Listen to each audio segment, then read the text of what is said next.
Surgery కంటే hospital bill అంటేనే భయం. అదే మధ్య తరగతికి అందుబాటు ధరలో వైద్యం. Medistar hospitals. మా మందిరంలోనికి వెళ్ళడానికి మాకే అనుమతి కావాలా? బాలక, ఎవరు? బాలకాన్ని పిలిచావు కదా, బాలకున్నే. మాటలు బాగా నేర్చావే. తరువాత సావకాశంగా నీ ముద్దు మాటలు వింటాం గాని ముందు దారి కట్టులే. అమ్మ ఆజ్ఞ. మేమెవరమో తెలుసా? ఆ అమ్మకు భర్త. అమ్మకు భర్తవో అమ్మమ్మకో నాకు తెలీదు. అమ్మ మాట అంటే మాటే, లోనికి వెళ్ళడానికి వీల్లేదు. బాలక, ఏమిటి హఠం? పసివాడవని శాంతం వహిస్తూ ఉంటే, పెద్దవాడవని గౌరవిస్తూ ఉంటే నీ ప్రల్లదనం మితిమీరిపోతుంది. నీ అహంకారం మరీ ఎక్కువ అవుతుంది.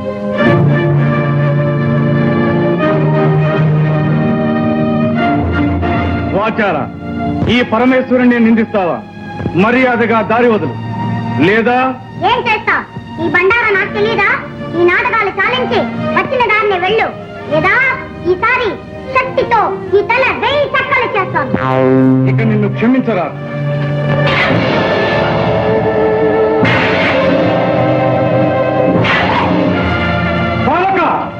జై మాతా.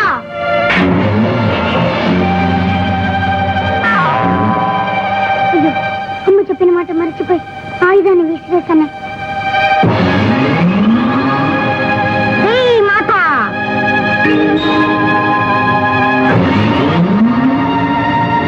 జై మాతా.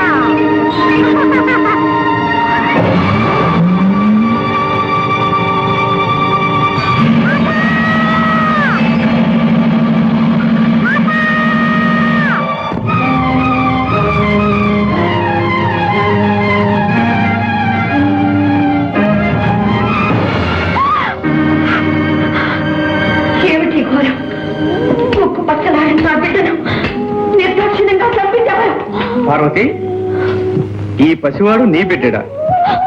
అవును, నా బిడ్డడే. విశ్వ కళ్యాణం కోసం ముక్కోటి దేవతలు ఒక్కటే కోరుకున్న వరపుత్రుడు. నా కలలో ఊహల్లో రూపురేఖలు తిట్టుకుని ఊపిరి పోసుకున్న నా మానస పుత్రుడు, నా కంటి వెలుగు. నా బిడ్డని మీరే దయాదాక్షిణ్యరహితంగా మీ 3వ నేత్రంతో భస్మం చేశారా? మీ శక్తి సామర్థ్యాలన్నీ ఈ పసివాడి మీద చూపించారా? అపర్ణ, ఆవేశంలో జరిగిన అనర్థానికి మేము ఎంతో చింతిస్తున్నాం. మీ సానుభూతి మాటలతో నా శోకాగ్ని చల్లారదు, నా హృదయం శాంతించదు. ఆనాడు అనంత శక్తివంతమైన మీ తేజస్సును ధరించనీయకుండా అగ్నిహోత్రుడు అంతరాయం కలిగించాడు. ఈనాడు ఆదిశక్తి అంశతో జన్మించిన ఈ అవతారమూర్తిని మీరు దగ్ధం చేశారు. ఈ క్షోభ నేను భరించలేదు. ఈ పసివాడు నేను జీవించలేదు.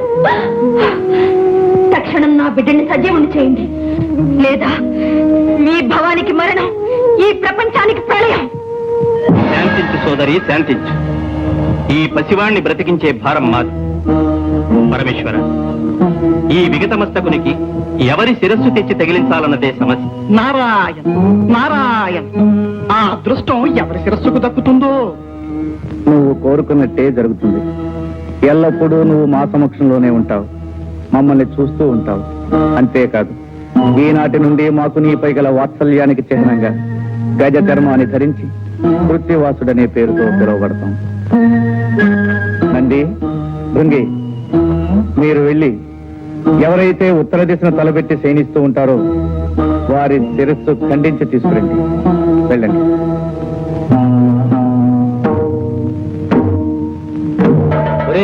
అన్ని దిక్కులు వదిలేసి ఒక్క ఉత్తరపు దిక్కున తలపెట్టి పడుకున్న జీవితలే తెమ్మన్నారే శివయ్య. ఎందుకో తెలుసా? ఎందుకంటావు? ఉత్తరపు దిక్కున తలపెట్టి పడుకున్న ప్రాణి లేవగానే ఏ దిక్కు చూస్తుంది?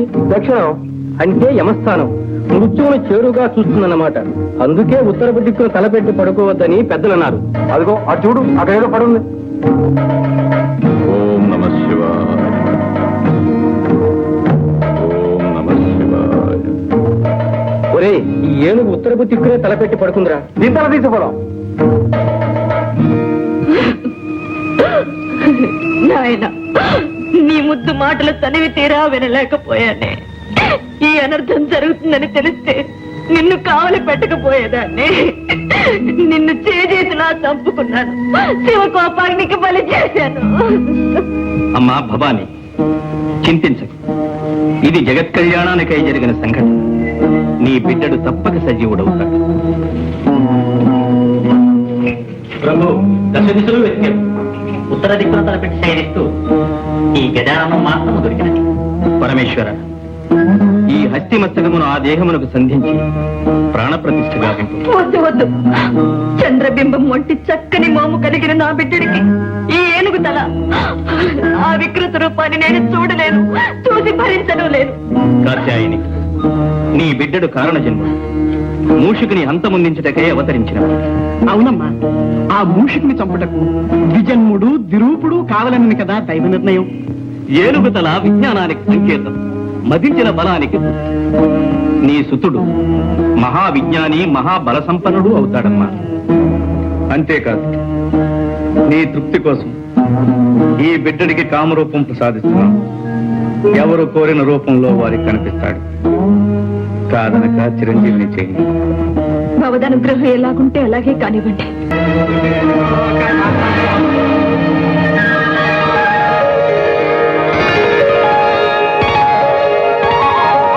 మాతా నాయనా,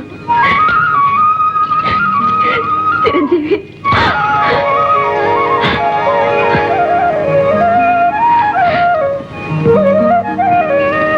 చిరంజీవి, వీరే మీ పితృదేవుడు పరమేశ్వరుడు. వందనాలు శ్రీరస్తు. వందనాలు శుభమస్తు. వందనాలు. జయము.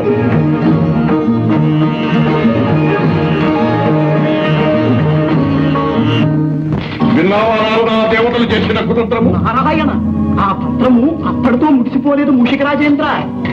గజాసుని వంతు అయినది, ఇక నీ వంతు కానున్నది.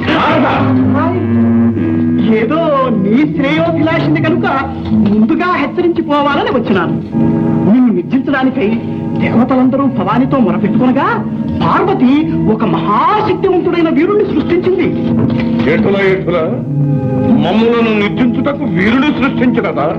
ఎవడా వీరుడు? ఒక చిన్న సందేహం. ఆనాడు పార్వతీ మందిర ప్రాంగణమున నీ భరతం పట్టిన ఆ పుడతడు కాదు కదా ఈ మహావీరుడు. ఆర్భకుడా, మమ్ములను నిర్జించే అర్హతలు వాడికెక్కడ? నారాయణ, నీ మారకులకు కావలసిన అర్హతలేమి? మమ్ములను జయించుటకు అయోనిజుడు బ్రహ్మ సృష్టితో పుట్టనివాడు. ఆగాదు, ఆ బాలకుడు అయోనిజుడే, బ్రహ్మ సృష్టితో పుట్టనివాడే. ద్విరూపుడు ద్విజన్ముడు కావాలను కదా. అది అయినది. ఈశ్వరునిచే ఆ బాలుని తల నరకబడి మరల గజాసురుని శిరస్సు అతికించబడి బ్రతికించబడి కావున ద్విరూపుడు ద్విజన్ముడు అయినట్లే కదా. నారాయణ, ఇక జితేంద్రియుడు, బ్రహ్మచర్య దీక్షాపరుడు, సర్వశక్తి సముపార్జితుడు అయి ఉండవలే. అంతేనా? రేపే ఆ చిన్నవానికి కైలాసములో ఉపనయనము బ్రహ్మోపదేశము జరుగునున్నది. కైలాసములో ఉపనయనము బ్రహ్మోపదేశము జరుగున. అప్పుడు బ్రహ్మచర్య దీక్షకు సర్వశక్తి సంపార్జనకు అర్హత లభించినట్లే కదా. అవును, మొక్కగా ఉన్నప్పుడే తుంచివేయవలి. ఆ ఉపనయన కాండ ఎలా జరగగలదో సూచన. యజ్ఞోపవీతాన్ని తెప్పించండి.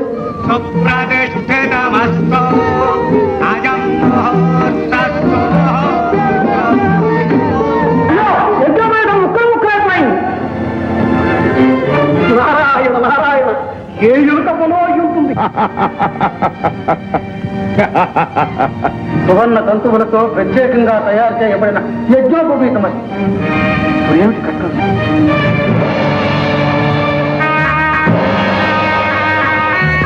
పరమేశ్వర, నాదొక మనవి. ఏమిటది? అనాదిగా మా నాగకులాన్ని ఆదరించి అలంకారాలుగా ధరించి మమ్మల్ని తరింపచేశారు. ఇప్పుడు గజానుల వారి యజ్ఞోపవీతాన్నయ్యే అదృష్టాన్ని నాకు ప్రసాదించండి. తదాస్తు.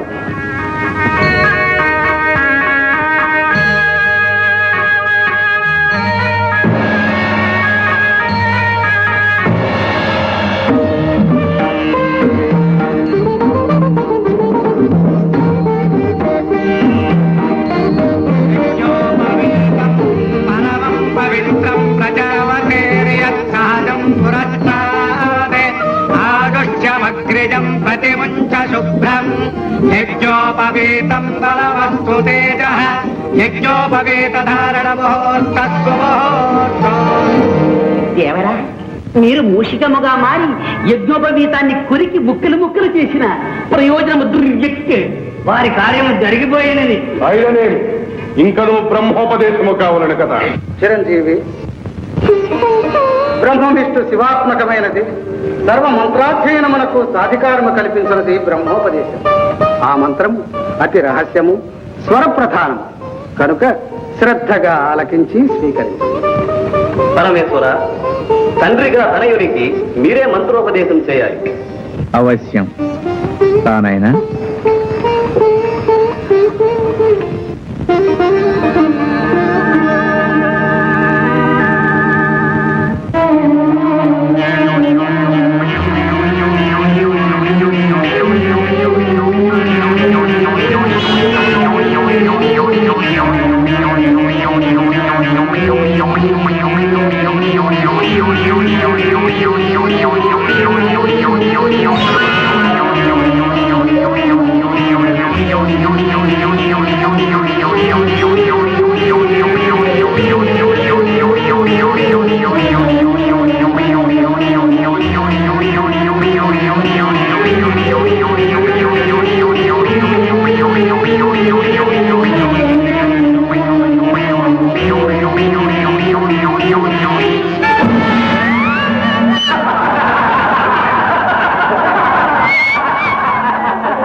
దేవరా, ఒక చిన్న సందేహం.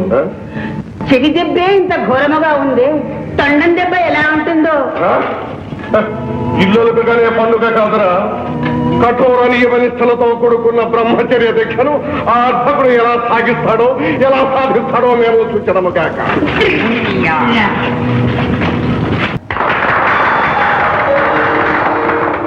భళా గజానన, భళా.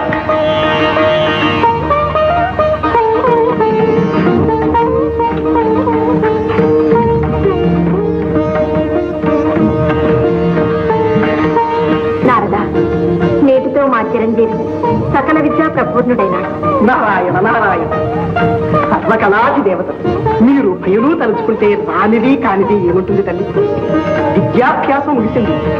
ఇక గజానున్న వారిని బ్రహ్మచర్య తపోదీక్షకు పంపడమే తరువాయి. కదిలితే కందిపోయే నా బిడ్డని కష్టతరమైన బ్రహ్మచర్య దీక్షకు పంపమంటారా? భయంకర నిర్జన ప్రదేశంలో ఒంటగా విడిచిపెట్టమంటారా? నా వల్ల కాదు. నారాయణ, మమకార బంధం నుండి మహామహులు కూడా తప్పించుకోలేదనడానికి ఈ జగన్మాత పుత్ర వ్యామోహమే తాత్కాలం. వాణి, మూషికాసుడిని జయించడానికి జన్మించిన వాడు మన చిరంజీవి. అందుకు అకుంఠిత దీక్షాపరుడు, జితేంద్రియుడు, సర్వశక్తి సముపార్జితుడు కావాలని తెలిసినదే కదా. మరి దీక్షకు పంపనంటే ఎలా?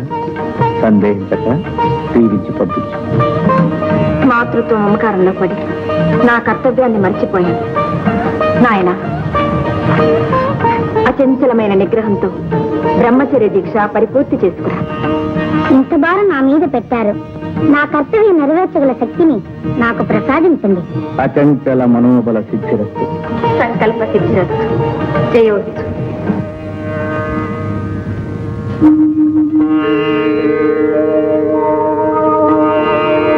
స్వామి గజానన,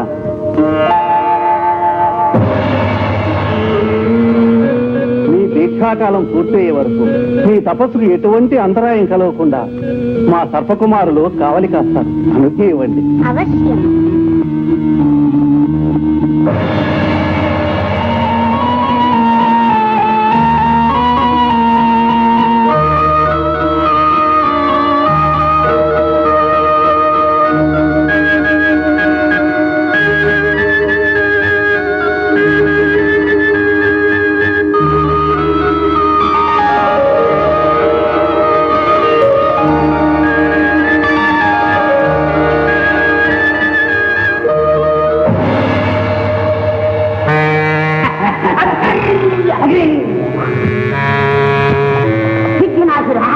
ఒక చిన్న సందేహము. ఏమిట్రాది? ఈ గజాననుడు బుడతడిగా ఉన్నప్పుడు చెబుతో కొడితేనే మన దేవరవారు అదిరిపోయినారు. ఇప్పుడు తండంతో కొడితే మనం ప్రాణాలతో ఉంటామా అని ఇటువంటి సందర్భంలో మనం ఎక్కడ ఉంటాం అనుకుంటాం. హఠాత్తుగా చూపించి నీ శక్తి చూపిస్తాం. మా మాయాశక్తితో వీళ్ళని గొడవలు వారించి గొడవలు కొడతాం. ఓం శిఖరాయ నమః.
ఒక అర్భకుని దీక్ష భగ్నము చేయలేకపోయినారా? కేవలం మేము ప్రయోగించిన శక్తులన్నీ వారి ముందు నిర్వీర్యములైన కల్పించిన విగ్రహములు భగ్నములైనవి. దేవరా సందేహమేలా? కాదు దేవరా, ఒక చక్కటి చిక్కటి ఆలోచన తట్టే ఈ విధముగా చేసిన ఇటుల ఎంత వారలైన కాంతదాసులే అని కదా ఆర్యోస్. ఒక పిటపిటలాడే సుందరాంగిని పంపిన వాడి ఒళ్ళు చిటపటలాడకపోవునా, గుటకలు వేగం మానునా. ఎట్లా ఎట్లా ఎట్లా ఫలా ఫలా నీ దేహమునందు సందేహములే కాక సమయోచితమైన యోచనలు కూడా ఉన్నవే. ఫలా ఫలా తక్షణమే మనోలాలసనే సుందరాంగిని సృష్టించి పంపించద. మనోలాలస లాలస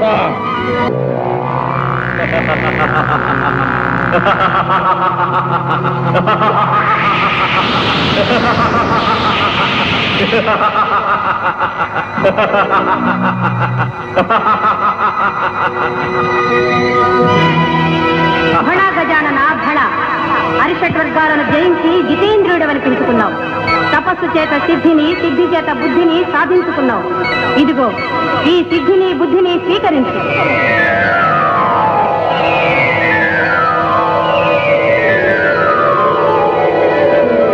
ఈనాటితో నీ తపోదీక్ష విజయవంతంగా ముగిసింది. విజయోస్తు.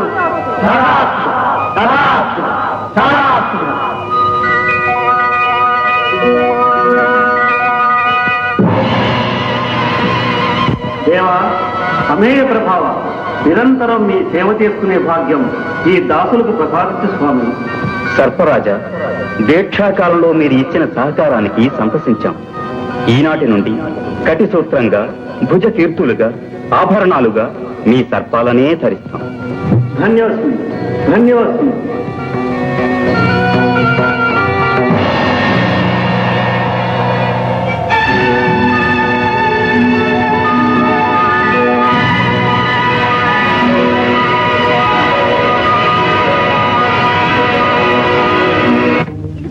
కందుకన్ని విసురుతున్నా, పట్టుకోవాలి పట్టుకోవాలి.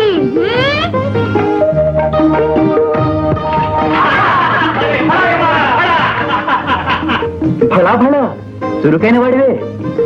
ఏది ఈసారా కందుకని ఎలా ఇవ్వు, నే విసురుతా. అందుకో విసరనా? అలాగే.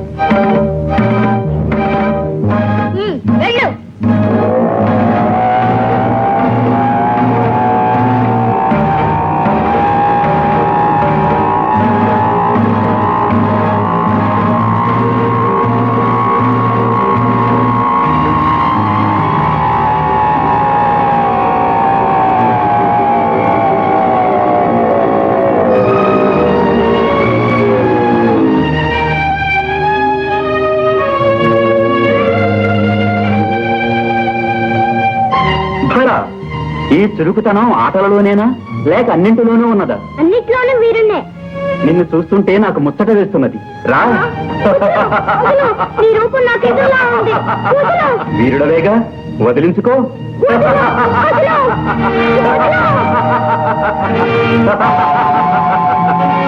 చూసుకో, దీంతో నిన్ను నీ తొండాన్ని ఖండఖండాలు చేస్తాను. ఆడుకుమారా ఆడు ఆడుకోవలసిన అన్నదమ్ములు ఇలా కొట్లాడుకోవటమా? అన్నదమ్ముదా?